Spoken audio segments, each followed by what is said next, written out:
সময় ভ্রমণ মানে টাইম ট্রাভেল এই শব্দটা শুনলেই কেমন যেন একটা রহস্যের গন্ধ পাওয়া যায় তাই না? অতীতকে বদলে দেওয়া বা ভবিষ্যৎটা এক ঝলক দেখে আসা, এই স্বপ্নটা আমরা কমবেশি সবাই দেখি। কিন্তু প্রশ্ন হলো, এই স্বপ্ন কি কখনো সত্যি হতে পারে? একবার ভাবুন তো, ধরুন আজ আমাদের সামনে এমন একজন এসে দাঁড়ালো যে দাবি করছে সে ২২৫৬ সাল থেকে এসেছে। তার কথা কি বিশ্বাস করা হবে, নাকি সবাই তাকে পাগল ভাববে?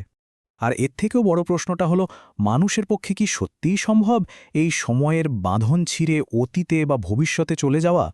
নাকি আমাদের ফিউচার, আমাদের ভবিষ্যৎ সবকিছু আগে থেকেই লেখা? এইসব জটিল প্রশ্নের উত্তর খোঁজার জন্যই আজকের এই আলোচনা। আর শুরুটা করব একটা দারুণ রহস্যময় গল্প দিয়ে। সময়টা ২০০৩ সাল। এফবিআই হঠাৎ করে অ্যান্ড্রু কার্লসিন নামে একজনকে অ্যারেস্ট করে। তার বিরুদ্ধে অভিযোগটা ছিল ইনসাইডার ট্রেডিংয়ের, মানে বেআইনিভাবে শেয়ার বাজারের গোপন তথ্য ব্যবহার করে লাভ করা। লাভের অঙ্কটা শুনলে মাথা ঘুরে যাবে। কার্লসিন মাত্র $৮০০ দিয়ে ট্রেডিং শুরু করে আর মাত্র ২ সপ্তাহের মধ্যে কামিয়ে ফেলে পুরো $৩৫০ মিলিয়ন। এত কম সময়ে এত টাকা, কর্তৃপক্ষের তো সন্দেহ হবেই। এবার পুলিশি জেরার মুখে কার্লসিন যা বলল তা শোনার জন্য এফবিআইও প্রস্তুত ছিল না। সে বলল, আমি কোনো অপরাধী নই, আমি আসলে ২৫০ বছর ভবিষ্যৎ থেকে এসেছি। আমি একজন টাইম ট্রাভেলার, আর ভবিষ্যতের জ্ঞান কাজে লাগিয়েই নাকি সে এত টাকা কামিয়েছে। ব্যাপারটা আরও রহস্যময় হয়ে ওঠে যখন তদন্তে দেখা যায় ২০০২ সালের ডিসেম্বরের আগে অ্যান্ড্রু কার্লসিন নামে কোনো ব্যক্তির অস্তিত্বের রেকর্ডই নেই। আর তারপর কোর্টে তোলার আগেই সে জেল থেকে একেবারে গায়েব হয়ে যায়। তাকে আর কোনো দিন খুঁজে পাওয়া যায়নি। তাহলে কি সে সত্যি কথাই বলছিল? সে কি আসলেই একজন টাইম ট্রাভেলার? এই রহস্যের উত্তরটা হয়তো বিজ্ঞানের কাছেই আছে। আসলে টাইম ট্রাভেলের ধারণাটা কিন্তু মোটেই নতুন কিছু নয়। বহু বছর ধরেই এটা আমাদের কল্পনাকে নাড়া দিয়ে আসছে, আর ধীরে ধীরে সায়েন্স ফিকশন থেকে বেরিয়ে এসে ঢুকে পড়েছে সিরিয়াস সায়েন্সের আলোচনায়। সেই ১৮৯৫ সালে H.G. ওয়েলস তার বিখ্যাত উপন্যাস দ্য টাইম মেশিনে প্রথম একটা যন্ত্রের মাধ্যমে সময় ভ্রমণের আইডিয়াটাকে জনপ্রিয় করে তোলেন। আর ওই একটা বই যে কত বিজ্ঞানী আর ফিল্ম মেকারদের যুগ যুগ ধরে ইন্সপায়ার করেছে, তার কোনো ইয়ত্তা নেই। তো টাইম ট্রাভেলের তো দুটো দিক আছে, তাই না? একটা হলো ভবিষ্যতে যাওয়া, আর একটা অতীতে ফেরা। চলুন আগে ভবিষ্যতের কথাটা ভাবা যাক। এটা কি আদৌ সম্ভব? শুনলে অবাক হবেন, এর উত্তরটা কিন্তু বেশ চমকপ্রদ। এতদিন স্যার আইজ্যাক নিউটনের ধারণা অনুযায়ী আমরা জানতাম যে সময় সবার জন্য সব জায়গায় একই গতিতে চলে। কিন্তু তারপর এলেন অ্যালবার্ট আইনস্টাইন আর পুরো ধারণাটাই ওলটপালট করে দিলেন। উনি বললেন, না, সময় ধ্রুবক নয়, এটা আপেক্ষিক। মানে সময় অনেকটা নদীর স্রোতের মতো, যা বিভিন্ন অবস্থায় নিজের গতি বাড়াতে বা কমাতে পারে। আর এখানেই কিন্তু লুকিয়ে আছে ভবিষ্যতে যাওয়ার আসল রহস্য। আইনস্টাইনের এই থিওরির নাম হল টাইম ডাইলেশন।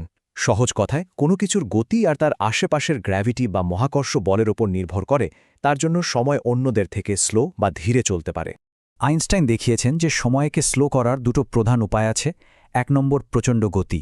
যদি কেউ প্রায় আলোর গতির কাছাকাছি স্পিডে ট্রাভেল করে, তাহলে তার জন্য সময় পৃথিবীর মানুষের চেয়ে অনেক ধীরে কাটবে। আর ২ নম্বর, তীব্র মহাকর্ষ। যেমন একটা ব্ল্যাক হোলের কাছে যেখানে গ্র্যাভিটি অসম্ভব শক্তিশালী, সেখানে সময় নাটকীয়ভাবে স্লো হয়ে যায়। আর ভাববেন না যে এটা শুধু মুখের কথা বা খাতায় লেখা থিওরি, এর কিন্তু সলিড প্রমাণ আছে। ১৯৭১ সালে একটা এক্সপেরিমেন্টে দুটো অ্যাটমিক ঘড়ির একটাকে প্লেনে করে পুরো পৃথিবী ঘোরানো হয়। ফিরে আসার পর দেখা যায় প্লেনের ঘড়িটা মাটিতে থাকা ঘড়িটার চেয়ে কয়েক ন্যানোসেকেন্ড স্লো চলছে। তার মানে গতি আসলেই সময়কে ধীর করে দিয়েছিল। এমনকি রুশ মহাকাশচারী গেনাডি পাটালকা, যিনি স্পেসে মোট ৮৭৯ দিন কাটিয়েছেন, তিনি পৃথিবীর আমাদের সবার তুলনায় অলরেডি 0.02 সেকেন্ড ভবিষ্যতে চলে গেছেন। তার মানে উনি কিন্তু আক্ষরিক অর্থেই একজন টাইম ট্রাভেলার। গ্র্যাভিটির প্রভাব বোঝানোর জন্য আইনস্টাইন একটা দারুণ উদাহরণ দিয়েছিলেন। উনি বলেছিলেন, স্পেস টাইম বা স্থানকালকে একটা চাদরের মতো ভাবতে। একটা ভারী বল রাখলে যেমন চাদরটা বেঁকে যায়, ঠিক তেমনই বিশাল গ্রহ বা ব্ল্যাক হোল তাদের ভরের কারণে স্পেস টাইমকে বাঁকিয়ে দেয়। আর এই বাঁক যত গভীর হয়, সেখানে সময়ও ততটাই ধীর হয়ে যায়। বিখ্যাত সিনেমা ইন্টারস্টেলারে কিন্তু ঠিক এই জিনিসটাই দেখানো হয়েছে। আচ্ছা, ভবিষ্যতে যাওয়া তো না হয় বোঝা গেল, কিন্তু অতীতে ফেরা? এখানেই কিন্তু আসল গণ্ডগোলটা শুরু হয়। এই বিষয়টা অনেক অনেক বেশি জটিল। লিজেন্ডারি বিজ্ঞানী স্টিফেন হকিং একবার একটা মজার পরীক্ষা করেছিলেন। তিনি ভবিষ্যৎ থেকে আসা টাইম ট্রাভেলারদের জন্য একটা পার্টি দিয়েছিলেন। কিন্তু আসল মজাটা হলো, তিনি পার্টির ইনভিটেশন কার্ড ছাপিয়ে বিলি করেছিলেন পার্টি শেষ হয়ে যাওয়ার পর। ফলাফল কি হলো? পার্টিতে কেউই আসেনি। হকিং এরপর মজা করে বলেছিলেন, এটাই প্রমাণ করে যে ভবিষ্যৎ থেকে অতীতে আসা সম্ভব নয়, কারণ যদি সম্ভব হতো তাহলে তো তারা আমার পার্টির খবর পেয়ে ঠিকই চলে আসতো।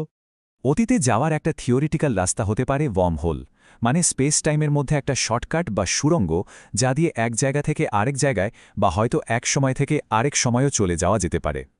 কিন্তু মনে রাখতে হবে, এটা এখনও পর্যন্ত পুরোপুরি সায়েন্স ফিকশনের পর্যায়েই আছে। অতীতে যাওয়ার পথে সবচেয়ে বড় বাধাটা হল প্যারাডক্স বা বিরোধাভাস। এর মধ্যে সবচেয়ে বিখ্যাত হল গ্র্যান্ডফাদার প্যারাডক্স। ব্যাপারটা খুবই সহজ। ধরুন কেউ টাইম ট্র্যাভেল করে অতীতে গেল আর কোনোভাবে তার নিজের দাদু আর ঠাকুমার দেখা হওয়াটাই আটকে দিল। তাহলে কি হবে? তার বাবা বা মায়ের জন্ম হবে না, তার মানে তার নিজেরও জন্ম হবে না। কিন্তু যদি তার জন্মই না হয়, তাহলে অতীতে গিয়ে এই কাণ্ডটা ঘটালো কে? এটা একটা গোলক ধাঁধার মতো, যার কোনো সমাধান নেই। তাহলে এত সব আলোচনার পর আমরা কোথায় এসে দাঁড়ালাম? টাইম ট্র্যাভেল নিয়ে বিজ্ঞান আর কল্পনার লড়াই ফাইনাল রায়টা কি? তাহলে চলুন একবারে ফাইনাল রায়টা দেখে নিই। এই টেবিলটা দেখলেই সব পরিষ্কার হয়ে যাবে। ভবিষ্যতে ভ্রমণ করা, এটা সায়েন্টিফিক্যালি পসিবল এবং এটা প্রমাণিত। অতীতকে দেখা, হ্যাঁ সেটাও সম্ভব। আমরা যখন অনেক দূরের কোনো তারা দেখি তখন আসলে তার অতীত রূপটাই দেখি। কিন্তু অতীতে সশরীরে ভ্রমণ করা, প্যারাডক্সের কারণে এটা প্রায় অসম্ভব বলেই মনে হয়। ও আচ্ছা, আমরা তো অ্যান্ড্রু কার্সিনের গল্পটা দিয়েই শুরু করেছিলাম, তাই না? তার কি হলো? সত্যিটা হলো, পুরো গল্পটাই ছিল একটা বানানো গল্প, একটা ফেক নিউজ। এটা আসলে একটা স্যাটায়ার ম্যাগাজিনে ছাপা হয়েছিল আর সেখান থেকে ইন্টারনেটে ভাইরাল হয়ে যায়। বাস্তবে এমন কিছুই ঘটেনি। সব শেষে একটা প্রশ্ন রেখে যাই, যদি সত্যিই সুযোগ পাওয়া যেত অতীতে ফিরে গিয়ে কোনো একটা ঘটনা বদলে দেওয়ার, কিন্তু তার ফলে নিজের অস্তিত্বই মুছে যাওয়ার একটা ঝুঁকি থাকত, তাহলেও কি সেই ঝুঁকিটা নেওয়া উচিত হতো? প্রশ্নটা কিন্তু ভাবার মতো। ভবিষ্যতে এই ধরনের আরও ঐতিহাসিক ও শিক্ষামূলক ভিডিও মিস করতে না চাইলে ভিডিওটি লাইক করুন এবং সাবস্ক্রাইব করে বেল আইকনটি বাজিয়ে দিন। পাশে থাকার জন্য অসংখ্য ধন্যবাদ।